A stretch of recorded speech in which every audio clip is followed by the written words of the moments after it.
The Montreal Canadiens opened up their season tonight in Toronto versus the Maple Leafs. The Canadiens played pretty good hockey for a couple of periods. Actually, not too shabby at period number 3 as well, but some missed assignments, maybe some bad luck, some bad breaks, and probably a hungry Toronto team in the third period gave the Toronto Maple Leafs a 5-2 win, the last 2 goals coming in an empty net. So unfortunately for Montreal, unable to pick up any points versus a division rival. The Canadiens have a chance to go back at it tomorrow night when they visit the Red Wings in Detroit. But for now, we'll talk about the Canadiens' 5-2 loss and what went wrong, and we'll do it with Pierre McGuire. He's coming up in about 3 or 4 minutes' time. I'm Marinaro. It's the Sick Podcast. It's the Habs postgame show.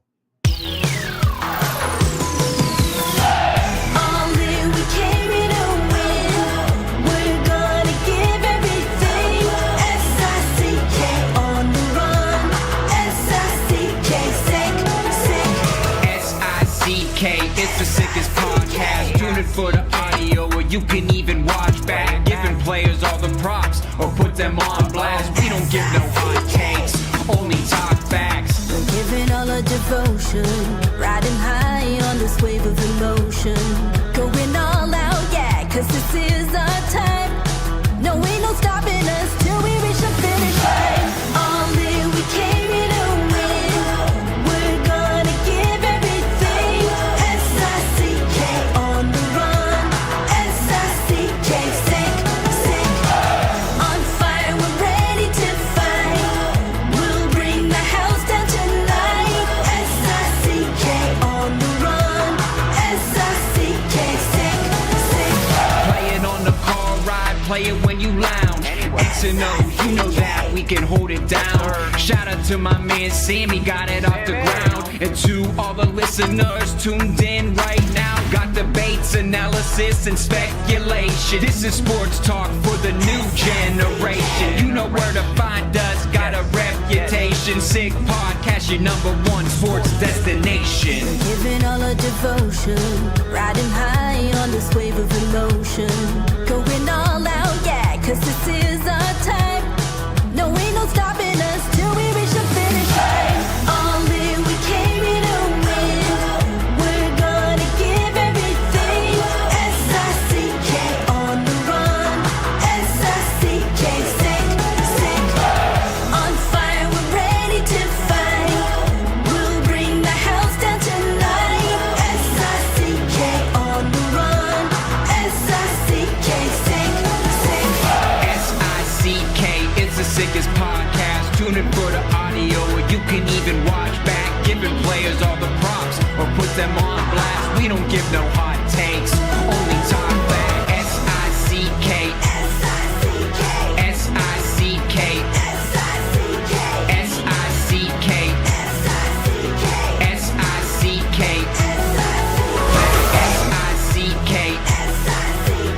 S-I-C-K,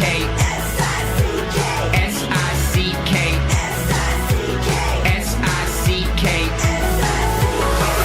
All in, we came here to win. We're gonna give everything. S-I-C-K on the run. S-I-C-K, sick. Turn up your volume. Because you're about to listen to The Sick Podcast. With Tony Marinaro, 55 seconds left in the penalty, a minute and 27 seconds left in regulation time. Boston 4, Montreal 3. Lafleur coming out rather gingerly on the right side. He gives it into Lemaire, back to Lafleur. Oh! the sickest Montreal Canadiens podcast. You're in the ball! Sports entertainment like no other. Rejoint, on lui fait perdre la rondelle, une passe devant. Et c'est le dégagement, et ce sera la victoire des Canadiens. Stanley pour les Canadiens, leur 23e de l'histoire. You found the dogs! John, you found the dogs! He found the dogs! And all together, they worked a young team to the top. And now, a 24th Stanley Cup banner will hang from the rafters of the famous Forum in Montreal. The Canadiens win the Stanley Cup! Brought to you by Energy Transportation Group. Driven to be different. La Tibi. Embrace your true nature. And Playground, your premier gaming destination. It's gonna be sick. Marinaro, the Sick Podcast on this Wednesday, October 8th. The Montreal Canadiens lose by a score of 5-2 versus the Leafs in Toronto. Pierre McGuire is going to join us in about 5 minutes' time. It'll give me an opportunity to talk to you about everyone who makes the Habs postgame show right here on the Sick Podcast Network possible. I'll start with Energy Transportation Group, a leading asset-light 3PL that's driven to be different from cross-border freight between Canada, USA, and Mexico to coast-to-coast shipping in both Canada and the United States. Energy moves it all. They're fast, reliable, powered by tech that delivers smarter logistics. If you need a real partner in transportation, contact the team at sick@shipenergy.com and see how Energy Transportation Group is changing the freight game. By the way, once again, the Sick Podcast will go out throughout the entire season, weeknights at 10 p.m. in English and weekdays at 10 heures le matin en français. You can all listen to us. It's all under the same channel. If you're not following us on our YouTube channel, please follow us. Tell your friends about it, your mother, your sister, your brother, your cousin, your father. Tell absolutely everybody because we appreciate the support. Thank you very, very much for that. It's Wednesday. Winning Wednesday is the ultimate midweek experience for players age 50 and up. Start your day with a $5 breakfast as of 7 a.m. I'm talking about at Playground. Take your shot at winning your age of cash with hourly draws until 3 p.m. Don't forget to claim your free play available until 10 p.m. Wednesdays were made for winning only at Playground. You see that fridge behind me? It's Bittt Tibi launched their Ultra Lager, refreshing, thirst-quenching beer, perfect for those cool fall days. Only 90 calories, 2 grams of carbs, 4% ABV per can. Available in a pack of 6 and 12 in grocery stores all around the province of Quebec. Ultra light, ultra refreshing. Shane Gaumont is at Master Control, and I can tell you that so is producer Jimmy, and so is Anik. Anik actually joined the Sick Media team earlier today. Shane, I don't know if she's ready to come on, but if she is, if you want to bring her on, I'd like to, officially congratulate her. Can she come on or? Hey. All right, there she is. Anik, how are you? I'm great. How are you? Very, very well. For those who are watching, you probably recognize Anik from Habs Tonight. She was there for quite some time, and you still are? We are taking a very, very long break, but maybe hopefully we'll get to collab at some point. Yeah. All right. That sounds good. Welcome to the team, Anik. I'm happy that you're with us. I appreciate it. Thank you so much. All right. You're very welcome. All right. There you have it. Very nice of her. Okay. She's going to help out. She's going to be a big help to us. So we're happy that she has joined the team. All right. Okay. The team is expanding, by the way. We'll keep you posted if there's any opportunities going forward, but we're on our way. All right. Speaking of opportunities, the Montreal Canadiens had an opportunity in Toronto tonight, and Pierre McGuire and I will talk about that. Pierre, once again, will join us in just a couple of minutes. But I thought it was a difficult night for the Suzuki line. Suzuki was -3, Caulfield was -3, Slafkovsky was -3. They had their share of chances. Caulfield had 4 shots on goal. Slafkovsky had 5 shots on goal. I thought it was a really, really bad night for the captain tonight. I thought it was a bad night. He wasn't lucky either. I get it. But tonight's night, we talked about the Canadian center line. And if there's going to be a concern on this team, it's going to be down the middle. And tonight, I thought down the middle, it was very, very difficult. I thought that one of the reasons why Toronto won this game is that they won big faceoffs in this game. I think it's one of the reasons. And this was one night where I don't remember when was the last time I saw the Canadiens this bad in the faceoff circle. Thank God for Jake Evans, who won 7 of his 12 draws at 58%. Oliver Kapanen was okay, winning 3 of 6 for 50%, so he didn't hurt you either. Nick Suzuki won only 4 of 13 draws for 31%. Alex Newhook won only 2 of 9 draws for 22%. Kirby Dach won only 3 of 14 draws for 21%. Zach Bolduc ended up taking a draw. We know that he hasn't played center ice in like 4 or 5 years or whatever it is, and he ended up losing a key faceoff that led to a Toronto goal. I thought Montreal tonight in the faceoff circle, I thought they were atrocious. I thought they were really, really terrible. And that's something obviously that they're going to have to work on. The good news is for the Canadiens is that they won't have to think about this one for too long, because they're going to go back at it tomorrow night when they visit the Red Wings in Detroit. But, tonight is a game that you lose, and it's not the end of the world. Like, you lose one game, I get it. But you lose a game versus a conference opponent and versus a division rival. And that's not good because, of course, every point will count in the standings. We know it's going to be a very difficult race to the playoffs. And that's that. And they lose to Toronto. And tomorrow night, they play another division opponent in the Detroit Red Wings. So, and it's not going to, I knew it wasn't going to be an easy schedule. Like tonight, Toronto's playing their home opener. Tomorrow night, Detroit is playing their home opener. On Saturday night, Chicago is playing their home opener. Anytime you open up the season with 3 straight games on the road, and it's going to be 2 and 2 nights travel included, 3 and 4 nights travel included, it's not easy. It really, really isn't easy. Toronto Maple Leafs opened the scoring 1 minute in. I think they gave you a pretty good idea that the Canadiens probably were going to be on the opposite end of things tonight, even though they had an opportunity to win this game in period number 3 because the Canadiens played pretty good hockey for 2 periods.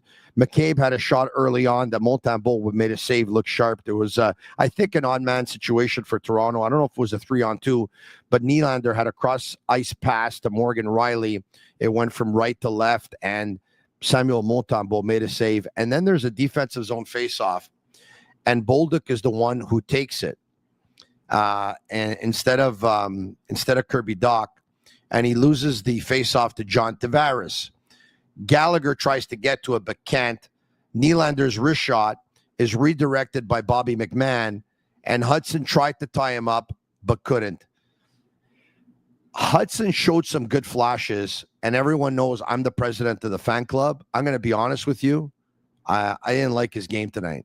I really didn't. Now, tonight was one of those nights where Montreal's best players were not their best players. For Shane and Anik and Jimmy and Master Control, it looks like Pierre McGuire is here.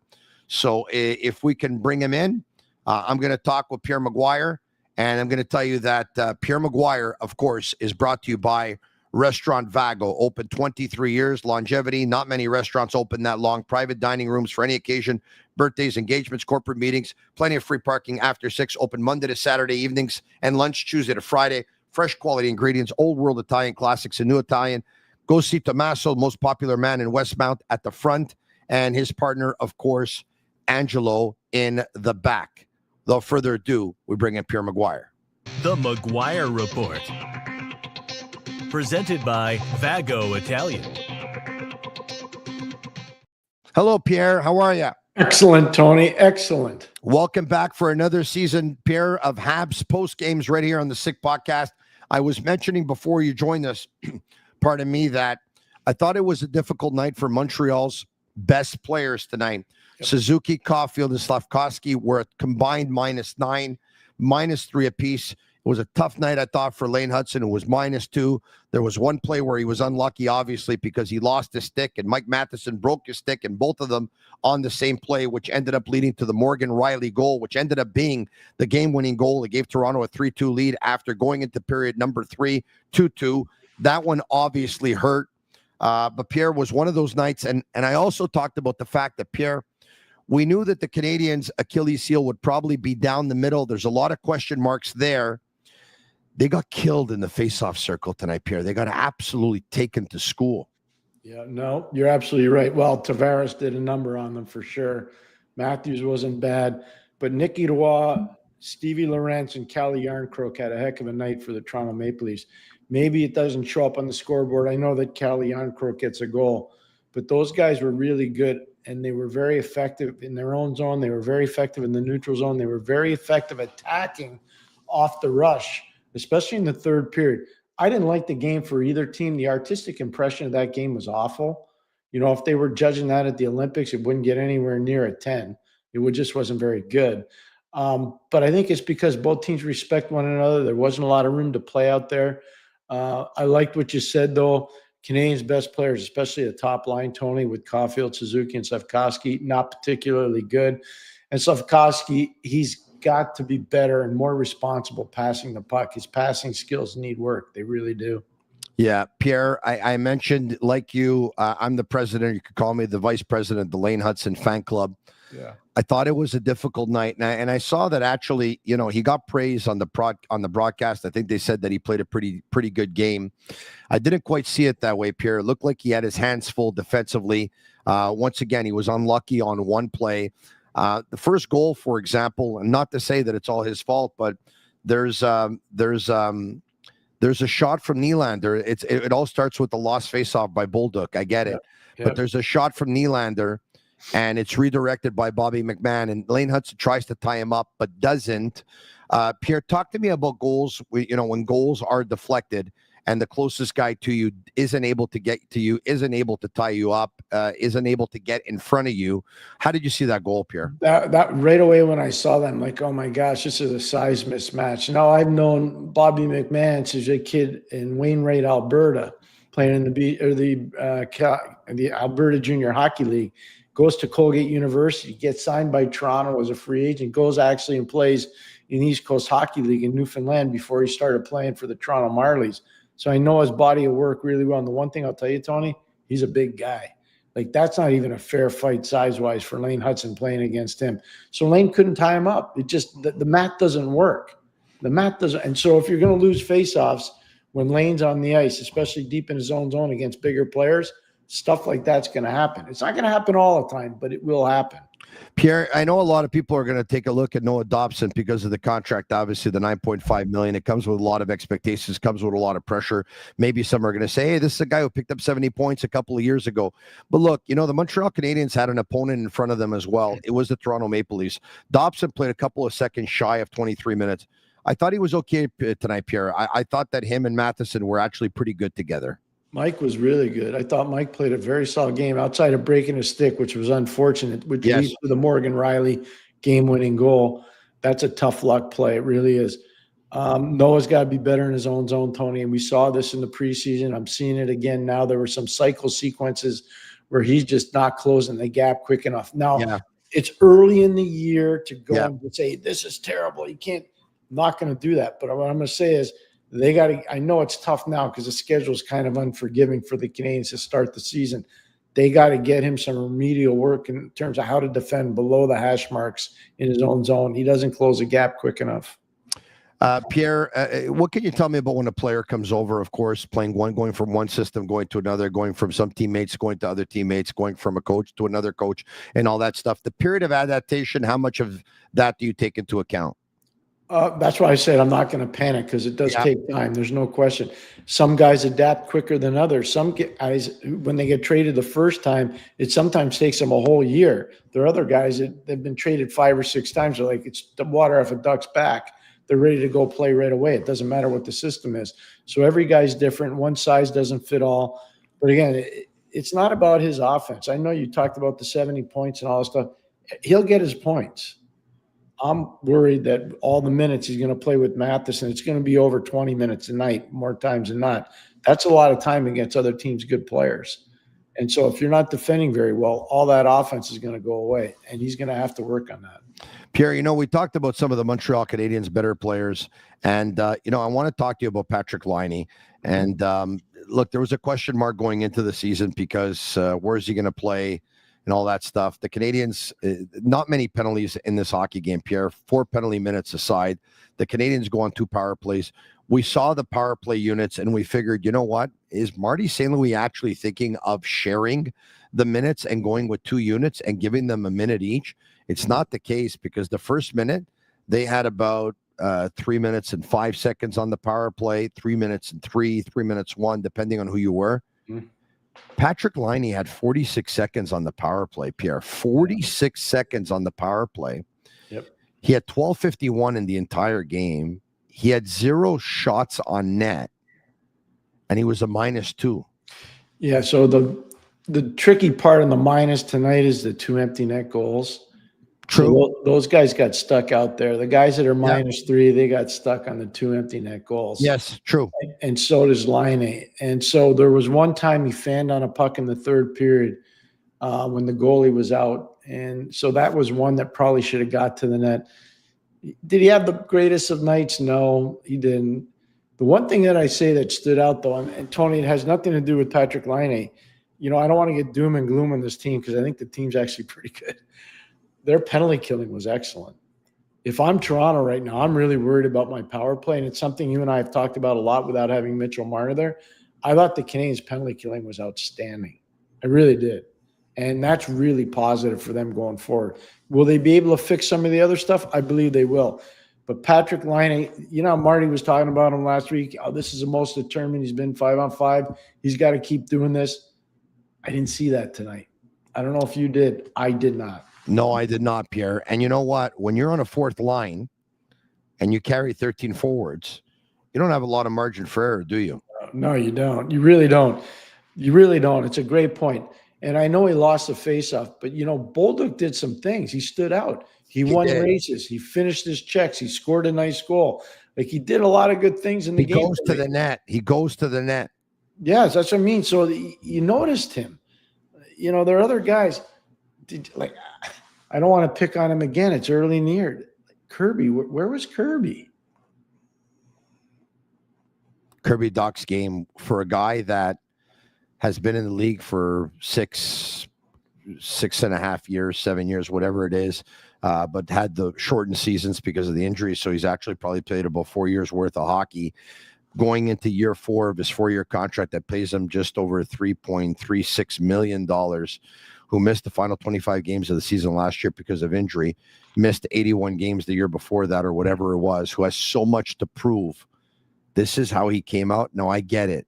He's not 100%, and the Canadiens played versus a very good team. Yep. It's not a good combination, right? You miss a lot of hockey last year. You come back, you're not 100%. You play versus a very good team who eats you up in the faceoff circle. But, we talk about margin. If Kirby Dach doesn't convince with his performances, Oliver Kapanen's going to supplant him in the lineup. So here's what I would say. If you're talking about, and I don't want to do panic moves, I'd move Bolduc with Kapanen and Demidov. I would. I'd put Newhook with Dach and Gallagher to give him some get up and go on the wing to try to open some space up for Kirby, and let Bolduc play with Kapanen, whose hockey IQ is insane, and Demidov, who can make slick plays. I think it'd be a really good line, Tony. It's something to think about. I'm sure they're going to look at a lot of things tonight. It's an interesting. How much do you think they take into account the fact that actually Bolduc scored a goal and it was because of Gallagher's shot and a rebound that comes out? If that line, so let's just say you're coaching, Pierre. You have a line, you have 2 players on that line that produce, they're in on a goal, but your team loses the game. You're looking to make a change anyway because your team lost the game, or you're looking at the fact that they were able to get in on a goal? How do you look at it? I'm looking at it. How do I stimulate the rest of the group? How do I make the team better? What do I have to do to go into my next game to make my group better? And I think one of the things that would stimulate the group is put the speed of Newhook with Gallagher and Dach and move Bolduc with Kapanen and Demidov to try to manufacture more offense, especially when you're on the road, to take away the potential matchup on Caulfield, Suzuki, and Slafkovsky, because those guys got smothered tonight. Part of it's their own doing, and part of it's just that Toronto had last change, and it was a steady diet of McCabe. It's a steady diet of Tanev. It's a steady diet of Riley. It's a steady diet of Carlo. It didn't matter who the forwards were, and that's a problem. That's a problem. Pierre, it's going to happen. I already heard people saying it in the last preseason game versus the Ottawa Senators. The contract is going to be a distraction for Lane Hudson. Already tonight, I'm willing to bet, I'll bet the house, that if you go on application X and you go search Lane Hudson's name, you're gonna have people saying that Lane Hudson wasn't at his best tonight because the contract is a distraction. Only he knows in his mind if it is, Pierre. Yep. Only he knows. But let me ask you this. If you're the management team, would you really try and get it done as soon as possible for so many reasons, one of which is knowing that it could be a distraction to him? Yes, I would. I look at what Edmonton. How real is that, though? Talk to me about how real is a distraction? It is, because it's every town you go to, it's in the paper. And all these guys say they don't read the paper. When they go to the hotel lobby in the morning, they're waiting to get on the bus or they're waiting to get in an Uber to go to the rink, they're reading something. Now, they might be reading their phone, but they're probably reading a newspaper on their phone. And it doesn't matter what era it was. Guys pay attention to that stuff. They do. I'm going to use a case in point to back your point up. The Edmonton Oilers, look at their work in the last 2 weeks before the season started. They opened the season tonight against Calgary. They got their coach signed to an extension. They got their best player signed to an extension.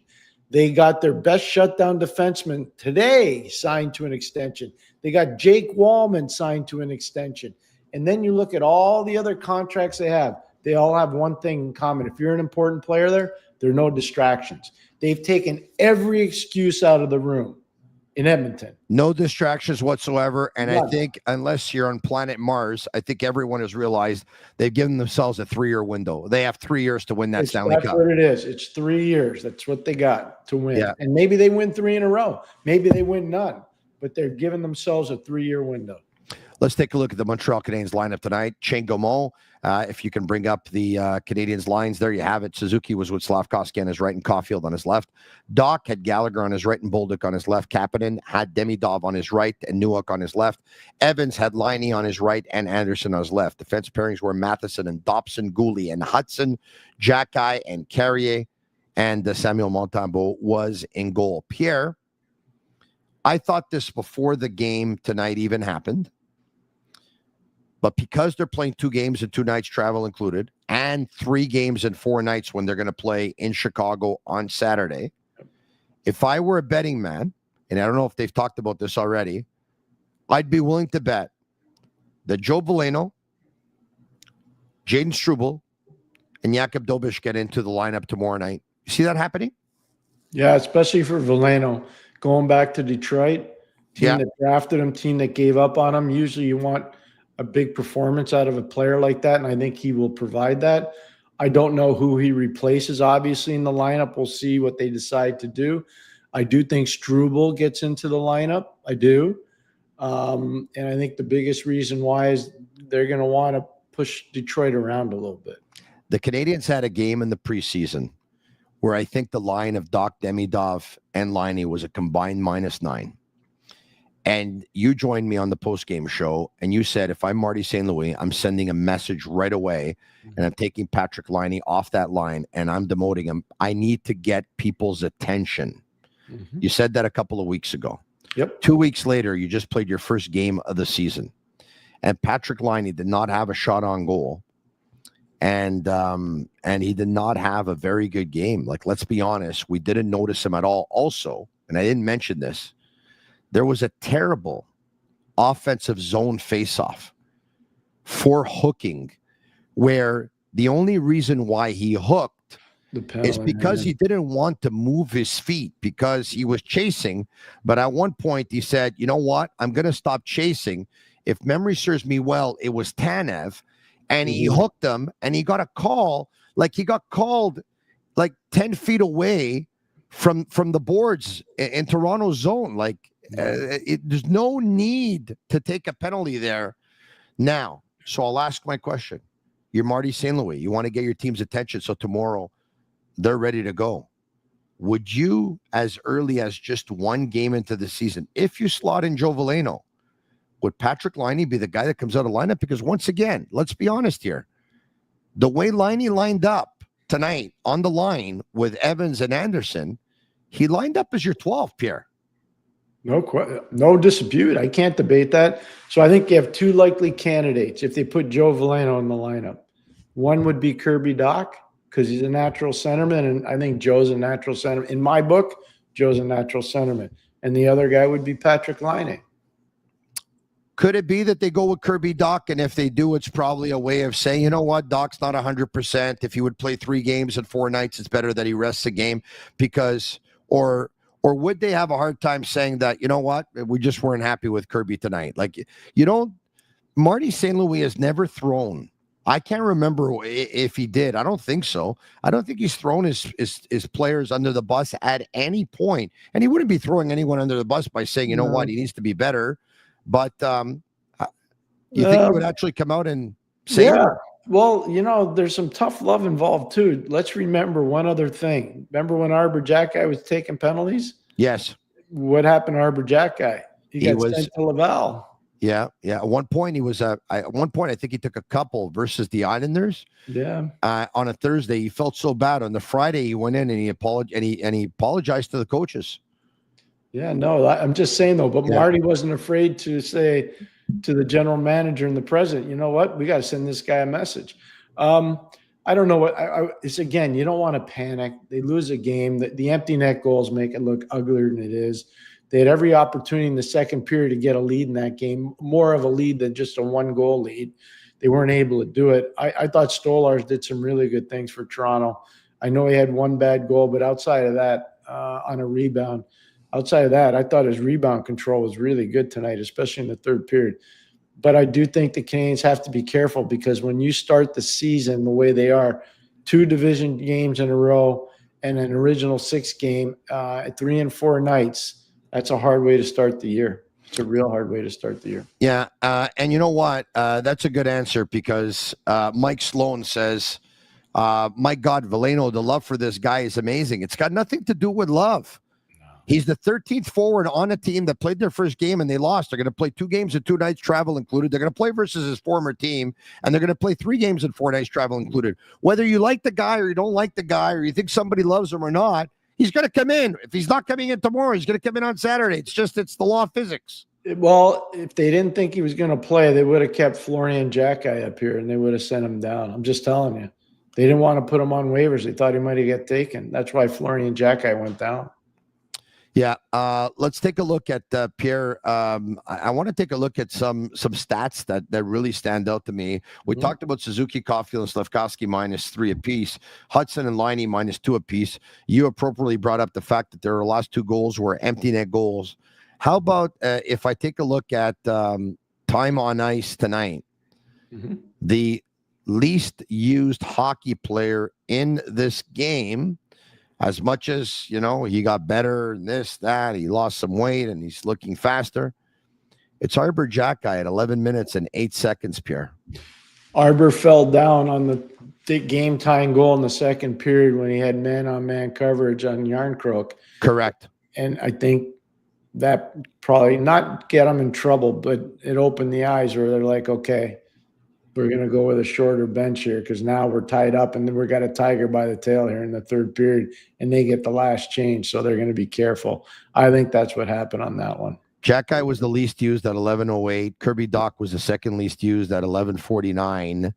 That's why I think Kirby's a candidate, Tony, not to play in Detroit. Yeah, and Patrick Liney is the third least used with 12 minutes and 51 seconds. I mean, it's just I think you have everything that you need to know in terms of the utilization and what Marty's thinking.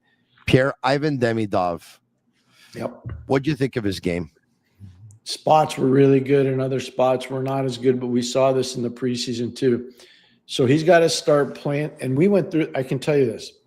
We kind of went through this with Timmy Stützle in Ottawa. Okay. Their skill level is excessive. It's both guys. Their skill level is excessive. Stützle is an elite skater. He's an elite skater. Demidov is getting to that point, but he's not as quick straight ahead as Stützle. You got to get him to stop playing the game like it's a video game. You got to get him to start playing like it's a hockey game. And a lot of these young players, they try to do stuff that's way too cute. You got to make hard plays. You got to get pucks to the net. You got to win one-on-one battles. You got to make your teammates look better. You can't always look for the extra toe drag. You can't always look for the spinorama. And a lot of these young guys that come in the league, that's what they're being coached to do. And a part of it is a lot of them play video hockey. I do. You know what? That's such a great way of putting it, Pierre, because I was going to tell you tonight, and as much as I love Demidov, I didn't see Demidov play hockey tonight. No. I saw Demidov do flashes in a hockey game. Yep. I saw him for flashes. Spin, boom, go to the net, take it to the net, shot, save, spin, move, go to the net, boom. In the bumper, so, quick shot, just missed the spin, move. He didn't look like he was part of a cohesive unit. He looked like he was trying to be part of a highlight reel. Well, that's what it is. And that's why I would simplify. And that's one of the reasons why I think if Bolduc goes in that line, He'll engage the cycle game. He'll get that going. It'll force Demidov to move his feet. It'll force him to make harder plays. It'll open things up. And Kapanen's hockey IQ, we talk about that, is so good that he can make plays with those guys, whether it's in a confined area or an open area, he can make plays. So I'd like to see them try that. I'm not trying to coach the team. I'm just trying to pass this on to our listeners and viewers. But Tony, I would just say this. They got to change the lineup going into Detroit tomorrow night. They can't go into the same lineup tomorrow night. No way. Congratulations to the Toronto Blue Jays, Pierre. 5-2 winners. They advance. Wow. Good for them. The Blue Jays win. There you have it. All right. Okay. Let me get back to now. Let's get to the score sheet if we can. Bobby McMahon, once again, that's the one where Bolduc loses the faceoff to John Tavares. He's not the first to lose a faceoff to John Tavares. He won't be the last. Nylander throws it at the net. And you talked about the size mismatch between Bobby McMahon and Lane Hudson. And then 4 minutes and 39 seconds after that, with Patrick Laine in the penalty box, Pierre, the Toronto Maple Leafs miss a pass, goes off the boards, gets picked up by Oliver Kapanen in between the blue line and the red line, makes his way down the right wing. He's a right-handed shot, and a beautiful Pierre wrist shot just inside the far corner off the post and in. Oliver Kapanen scores his first ever NHL goal. Pierre, he definitely looked like an NHLer on that play. That was an unbelievable shot. You know, just before I came on with you, I was doing some work on a Toronto network, and they were all saying, well, Stolarz has to have that. I'm like, well, hold it. I wish Jacques Plante was still alive. I wish Terry Sawchuk was still alive. I wish the late Bernie Perrant and Kenny Dryden were still alive, because they would tell you that's a goal scorer's goal. That's a spectacular shot. That's almost an unstoppable shot when that guy's coming down with that velocity. And so some people in Toronto were kind of upset with Stolarz. I'm like, no, don't blame the goalie. Credit the shooter. It was a spectacular play. Spectacular. He didn't beat him short side, and he didn't beat him 5-hole. He beat him far corner, and it rang off the post and in. That's a great shot. It's a great shot. It's a great shot. Pierre, Oliver Kapanen, we talked about him. Once again, you know, he did not get a ton of ice tonight. I think he was the fourth least used forward with 13 minutes and 19 seconds. But there's some very impressive stats here in this game, Pierre. 2 shots on goal, 1 attempt blocked, 3 hits, won 3 of 6 for 50% in the circle, was their second most effective faceoff guy on the night, has that 1 goal shorthanded, finishes the night +1. This was a very convincing night for Oliver Kapanen, Pierre. Oh, I agree. I completely agree. I think he'll work his way up higher and higher in the lineup every single game. Because, again, you can't take away the hockey sense that he has. So there's some nights where your legs feel good. There are other nights where your legs don't feel good. The nights where your legs don't feel good, you got to have that hockey sense, and he has that. He has that awareness. Pierre, I like him a lot. You know, I've been mentioning ever since camp that I had my doubts that he would make the team, because I thought that Samuel Blais would end up being the 13th forward on the team, and that Joe Veleno was going to make the team because of his 308 games of experience. So I figured the core was so young that they would put Kapanen in Laval, because he can go to Laval without clearing waivers, but he would be up soon enough. But I have no problem with him on the team, Pierre. I like him a lot. He's a very good hockey. I think he's a much better hockey player. A lot of people give him credit for it. And I know that you're not one of those who doubt, because I think it was a couple of days ago, you said to me and you said to others, you know how hard it is to put up almost a point per game in the Swedish Elite League? You know how hard it is to put up 35 or 36 points in 35 or 36 games? It's really, really hard. He did that, Pierre. He did. He did it in Timrå, which is a great club team in the middle part of Sweden. It's a tremendous club team. You know, here's the thing. I know I said that to you and Maxi Lapierre last week, and his hockey sense is so aware. It's so noticeable, Tony. I have a hard time thinking the Canadiens coaches aren't drooling and saying, wow, we got a chance to have a real good player here. Because of that, I have a hard time seeing them put Demidov with anybody else in the short term. No, I wouldn't put anybody else with him. Because Demidov reads the game a certain way and thinks the game a certain way. And I think if you take a look at Newhook, or you take a look at Kirby Doc, or you take a look at Evans, because I don't think they're going to separate the first line that was the top scoring line 5-on-5 in the entire National Hockey League last season. Yeah. I think Kapanen's the choice. I mean, I'd be curious to see if Joe Veleno ever got a game with him, but I think Kapanen's the choice. I agree. Oh, I couldn't agree with you more. That's a really good point. It's so salient. Hopefully that's what happens, because I think my concern is with Newhook. It's not that he can't play with those guys. He can. He just doesn't process the game the same way. His real elite skill is his speed. His straightaway speed is outstanding.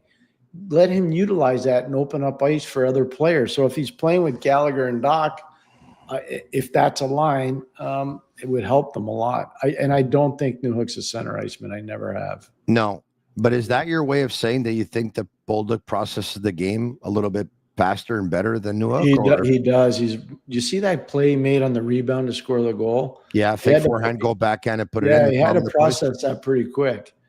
Not a lot of guys can do that. It's a little bit harder. Is that processing, or is that offensive instincts enclosed in tight? It's both. Knowing where to be, how to get there, and then you utilize your hand skills to make the play, to read what the goalie's going to do. I mean, it's a lot of different things. I watched that guy a lot last year. I probably watched him more than most Montreal Canadiens fans when he was playing in St. Louis. And he almost scored 20 goals last year. And he wasn't used that much. I'm telling you, he's a really good player. Let's go back to the score sheet if we can. It's 1-1 after one period of play. On to the second period. Bolduc scores that goal that Pierre was talking about off a rebound, off a Brendan Gallagher shot. And then Yarncroc, and that's the one that you're talking about, Pierre, where the Nicolas Roy line had the Kirby Dock line pinned into their zone, had all kinds of pressure. Bolduc actually tried to clear the zone, Pierre. He couldn't. Gallagher took a swipe at it. He couldn't either. And then there's a shot on net, and it falls right in front of Arbor Jack Guy, and Yarncroc just spins and turns and boom, shoots it right away. And Jack Guy's had fallen on the ice, and he was out of the play. Yeah. And that one there ties it at 2. What did you think of the Canadiens' performance up until that point? So period 2 is over. Yep. They're pretty much tied in shots. I think it's 2019 for Montreal or whatever it is. Canadiens played a pretty good road game, Pierre, after 2 periods. I thought they were the better team through the first 40 minutes of the game. I really did. And I thought they should have extended their lead earlier in the second period. After the Bolduc goal, and they're up 2-1, and I'm going, okay, these guys are going to take this game tonight. And then all of a sudden, Toronto started reeling in a little bit at a time. There's a couple things, though. Not enough consistency on the forecheck for Montreal. I think that Marty might even talk about that tonight. If you're a coach, you're looking at that. Why didn't we create more? Why didn't we do more? I think part of that, there wasn't enough consistency on the forecheck. And the other part that I think is really important, faceoffs. Tony, you got to win faceoffs when you're playing against a top-end team. That's why teams have a hard time with Florida. When Barkov's there, you got Barkov, you got Bennett, you got Lundell, you got Nosek when he's healthy. Now you got Luke Cunnin. I mean, it's a murderer's row of guys. And if you don't win faceoffs against a team like Toronto and you don't forecheck hard on them, you're never going to win with consistency against them. Pierre, if tonight, once again, we talked about a night where the faceoffs really let the Canadiens down. It did. Is this something that, if you're GM of a team, that you would react to?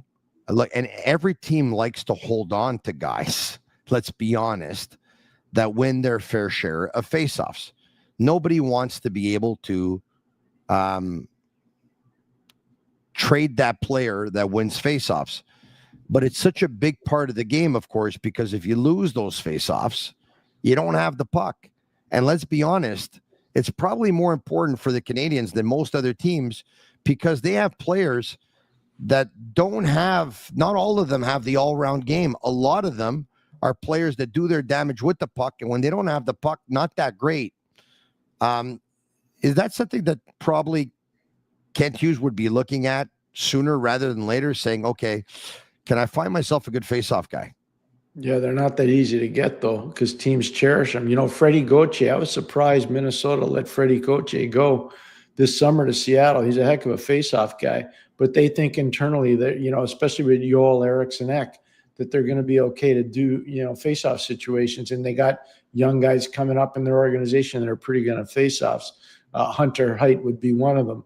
So again, it's stuff that happens. Here's the one thing I can say though, with confidence: the more face-off guys you have that are good, it translates to more goals. It leads to more goals because you have way more puck possession, way more.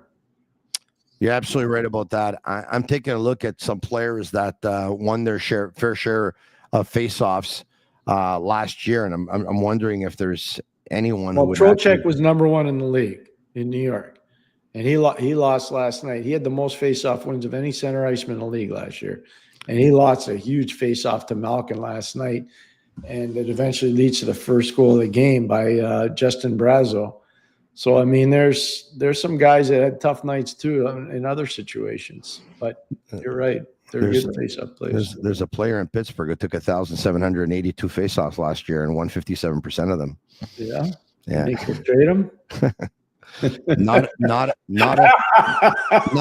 if they're in the playoff hunt come trade deadline. They won't. By the way, Tony, I don't know how much of that game you watched. I worked the pregame show for Pittsburgh radio last night. Sealoss was unbelievable, by the way. He played so well. Pittsburgh's well coached. And the New York Rangers do not have an identity, and they better get going or they're going to be in trouble. They better find an identity quick. Pierre, you and I a couple of weeks ago talked about how strong that staff is in Pittsburgh. Yep. Sullivan, Sacco, Quinn. In New York. Yeah, in New York, pardon me, in New York. How strong it is. Yep. But, in the last year, they traded Trouba. They traded Kreider. They traded Keandre Miller. Mm-hmm. They brought in JT Miller. They're trying to change that locker room. They're trying to change the dynamic. There's something deep, Pierre. I don't know what it is. Maybe you know what it is. But is it just me? And I'm from the outside. I have no idea what's going on the inside. But it seems like there's a deep-rooted problem there that they haven't figured out, Pierre, yet. They haven't. It's a great point. I don't know what the problem is, but I know Gerard Gallant got fired, and he had a big screaming match with the GM there. I know Peter Laviolette got fired. I know Phil Housley got fired.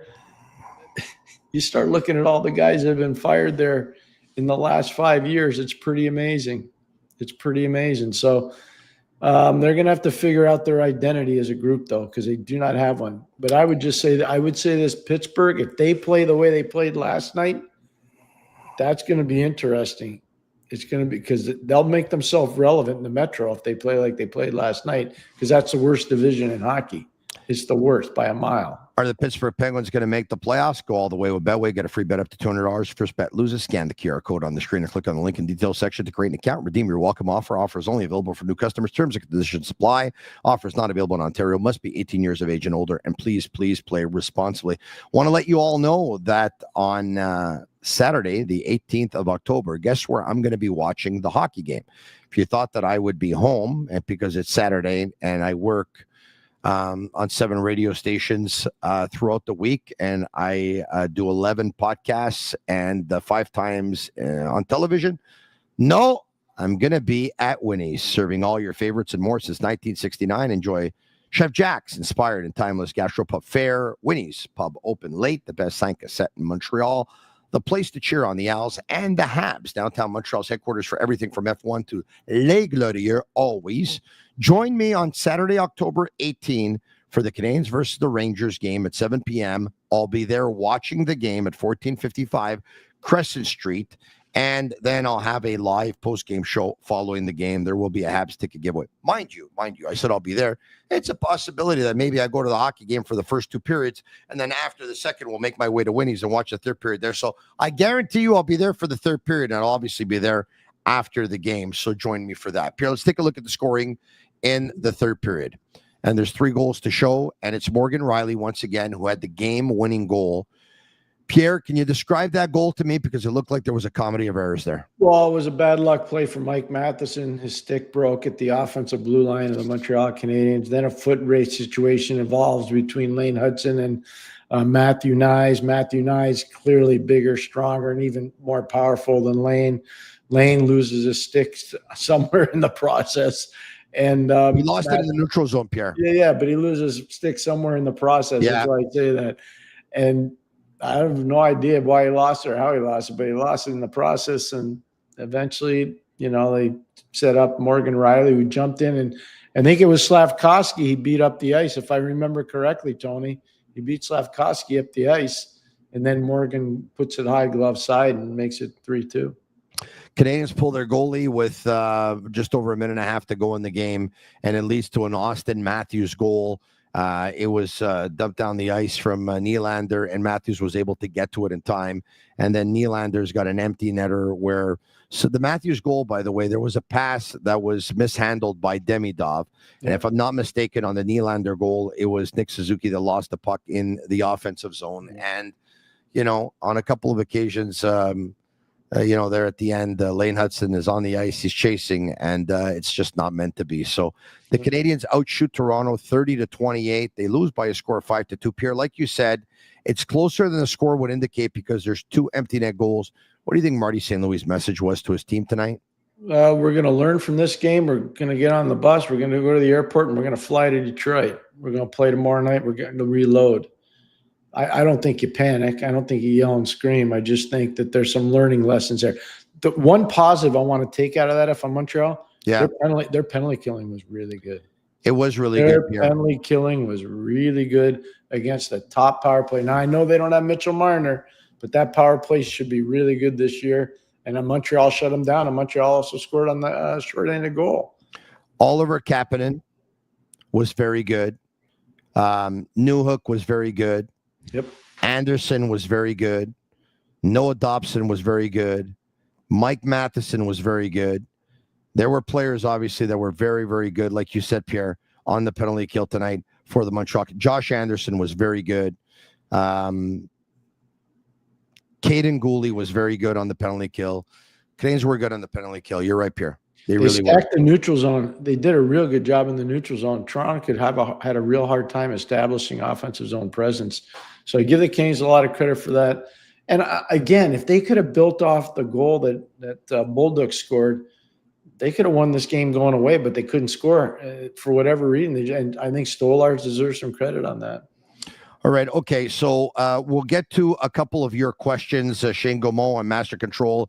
If you want to bring up, I think we'd be more than happy to take about 10 questions tonight. Sure. Why don't we do that? Also, one of the things that we're going to pay attention to is actually what was said after the game, because Pierre talked about Marty St. Louis and what he probably said at the end of the game.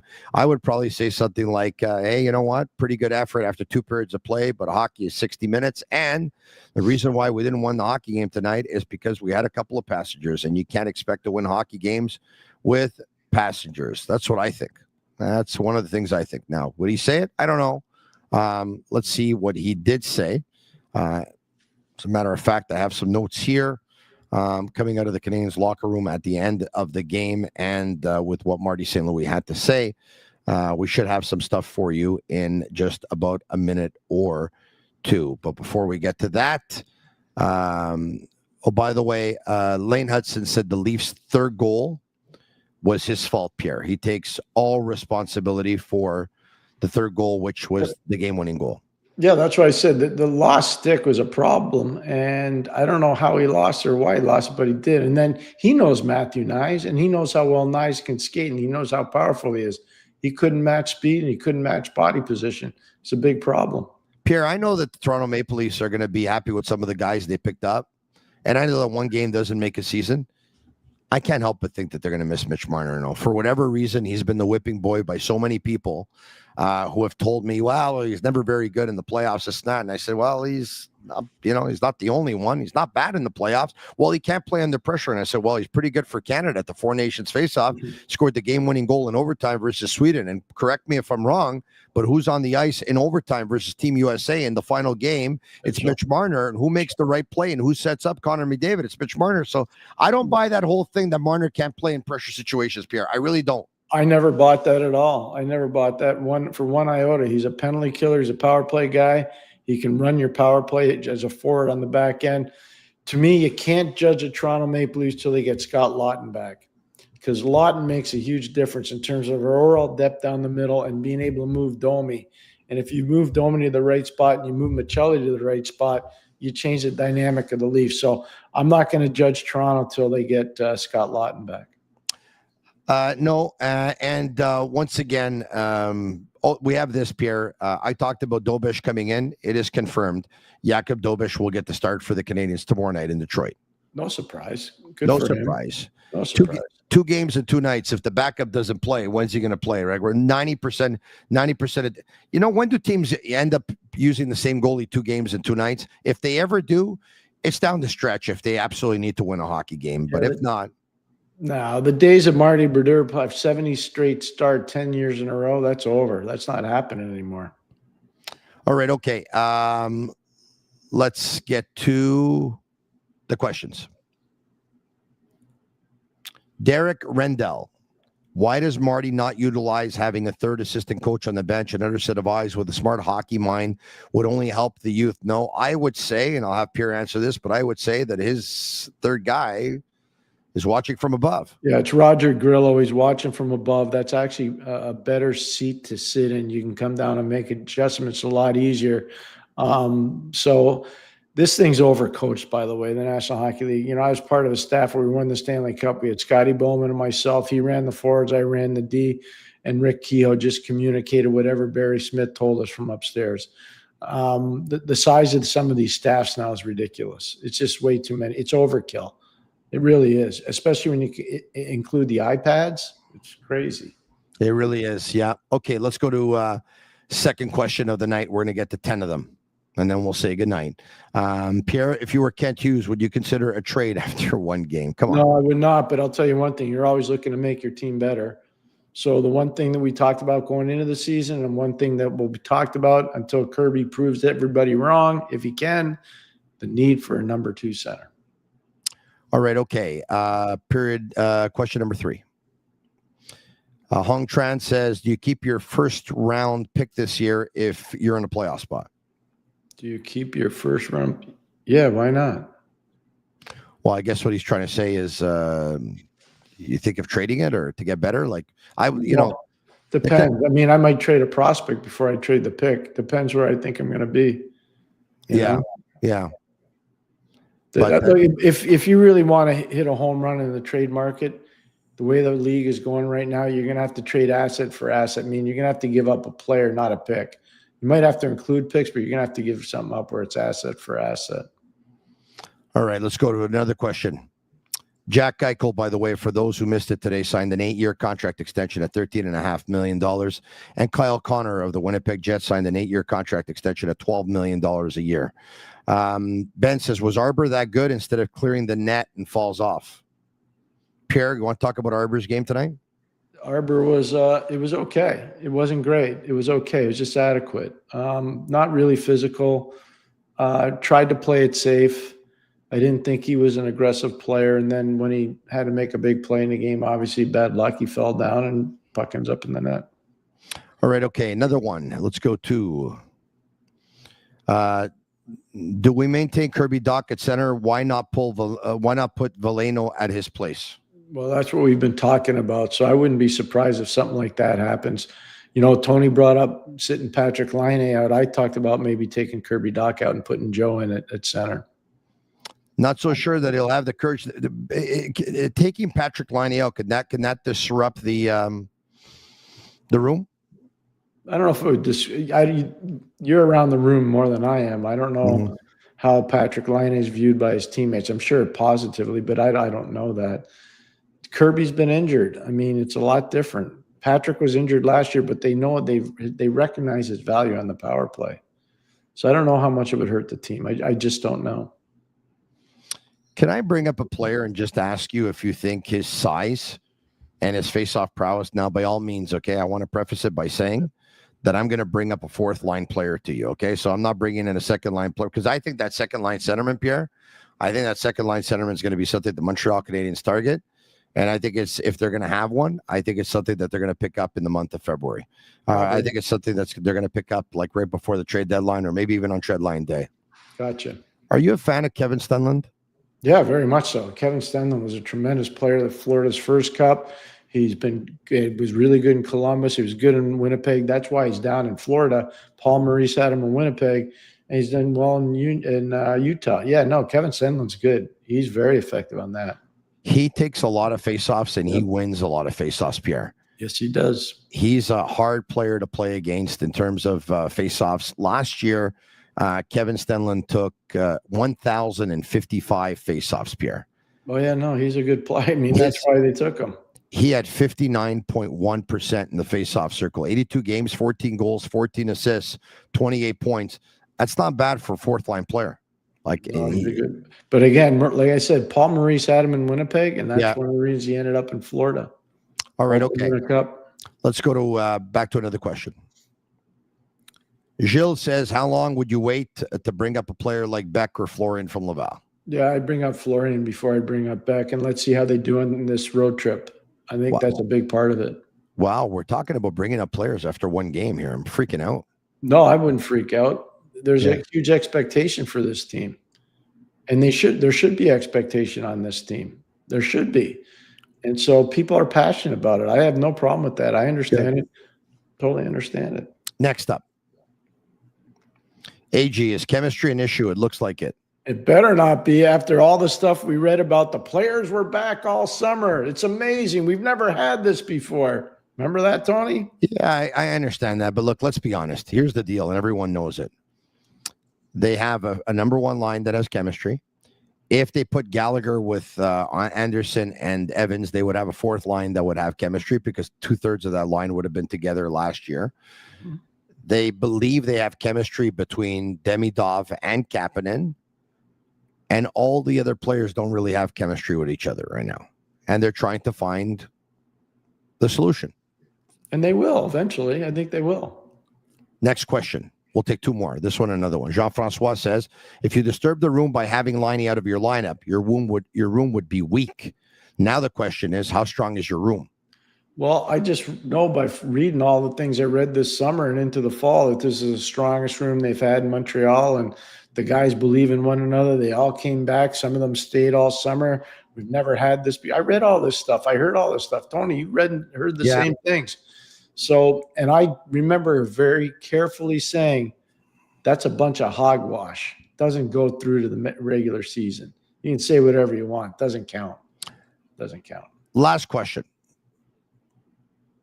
Ben Johnston, would you keep the Kapanen and Demidov Newhook line together? I think Pierre answered that he would remove Newhook. He would put him on a line with Doc and Gallagher, and he would put Bolduc with Kapanen and Demidov. Correct, Pierre? That is correct, sir. All right, okay. Can we say that in the end, the game came down to one play and a couple of broken sticks? There wasn't much separating the two teams other than that. No. In fact, Montreal's penalty killing was better than Toronto. Montreal had more than enough chances in the second period to actually establish a bigger lead than a one-goal lead. And then obviously in the third period, the home team took advantage of some good face-off play and some bad luck for the Montreal Canadiens. But I do think that was not an artistic impression game. That was not the best Leaf team. That wasn't the best Montreal Canadian team. They'll both get better as the season goes along. Both of them will. Pierre, I want to thank you for another great night. And I want to remind everyone that you can listen to me on Le Sick Podcast avec Tony Marinaro en français du lundi au vendredi de 10h le matin jusqu'à midi. Speaking of which, Pierre McGuire, you ready for me putting you on the spot right now? Avec plaisir. Je t'ai jamais demandé si tu pouvais collaborer à mon podcast le matin en français, mais est-ce que je pourrais t'appeler de temps en temps? Oui, avec plaisir. Merci beaucoup, Pierre. Mais demain soir, on travaille encore, hein? Demain soir, on travaille ensemble. We will be working together tomorrow night once again in English after the game. So we'll be back, Pierre, tomorrow night, same time, same place after the Canadiens and the Detroit Red Wings. We'll see if there's going to be some lineup changes. One we know for sure already. Jacob Dobesch will get the start for the Canadiens in goal. It'll be an off night for Samuel Montembeault, and we expect the Canadiens to probably go back to Montembeault on Saturday night in Chicago. Thank you, Pierre. Have a great night. Thanks a lot, Tony. Talk to you tomorrow. Thank you. Special thanks to all of our sponsors. And, of course, Betway is one. La Bittt Tibi is another. Energy Transportation Group is another. And so is Playground. And reminding you that I will be at Winnie's, Sir Winston Churchill Pub, to watch at least the third period on Saturday, October 18. And I'll give you a special Saturday post-game live show right after the game. Once again, on se donne rendezvous demain matin at 10 le matin. I started 3 days ago in French. It's there's some emphasis on hockey, more so than any other sport, of course. But it's a sports show. It's a Montreal sports show. We'll talk about pretty much anything sports, mostly the Montreal Canadiens. And one of the reasons you're probably saying, why should I watch? I'm going to tell you why you should watch. Because my collaborators that I have on the French show, I don't have on the English show. They're different collaborators for the most part. You might see one maybe do an appearance here and there. I might, if I make an exception and I have one on more often than not, it'll probably be Pierre McGuire. But other than that, I try and have two different shows, two different sets of collaborators, so you can listen to different ideas, different perspectives on the Montreal Canadiens. And so tomorrow, for example, which is Thursday, I'm going to have Jack Han. Jack Han was a former development coach with the Toronto Maple Leafs between 2017 and 2018. He'll talk to us about what went wrong for the Canadiens in tonight's game, what Toronto did right versus Montreal, how the Detroit Red Wings play hockey, what are their strengths and what are their weaknesses, how the Canadiens looked on the special teams, and what adjustments the Canadiens have to make to give themselves the best chance to win tomorrow night. So Jack will be with me tomorrow morning, as will former NHL defenseman Denis Gauthier, and so much more. Le Sick Podcast, du lundi au vendredi matin, 10 le matin. And the Sick Podcast, I'll be back tomorrow night in English, same time, same place, after the Canadiens and the Red Wings. Thanks for watching. Special thanks to Jimmy, Shane, and welcome to the team, Anik. Ciao for now. And that's a wrap. Hope you don't miss us too much until next time. Follow the Sick Podcast with Tony Marinaro on YouTube, Instagram, Facebook, Google Play, and Apple Podcasts. The Sick Podcast is brought to you by Energy Transportation Group, driven to be different. La Vida TB, embrace your true nature. And Playground, your premier gaming destination.